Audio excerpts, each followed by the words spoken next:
இது இங்கே பார்த்தீங்கன்னா தெரியுதா, இந்த பேரட்டுக்கு என்னாச்சுன்னே தெரில. இன்னொரு 4 இயர்ஸ் ஆன ஃபிஷ்ஷுமே இன்றைக்கி ஈவினிங் செத்துருக்கு. ஸோ நான் இப்போ தான் வந்து பார்க்குறேன் நான். ஸோ இந்த பேரட்டும் பார்த்திங்கன்னா இது ஒரு 2 இயர்ஸ் கிட்டே இருக்கும் கீழே இருக்கிற பேரட்டு. இந்த பேரட்டுக்கு மட்டும் என்ன தான் ஆகுதுன்னே தெரியல. இதை பாருங்கள், ஷெவரம் நல்லாயிருக்கு, ஜெயின் கோராமி நல்லாயிருக்கு, அரவணாவுமே நல்லாயிருக்கு, டின் ஃபாயில் நல்லாயிருக்கு, எல்லாமே நல்லாயிருக்கு.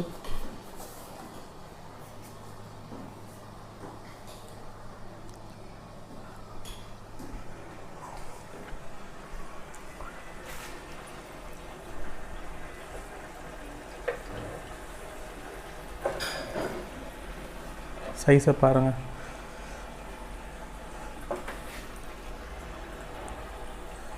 ஜெயண்ட் சைஸ் நல்லா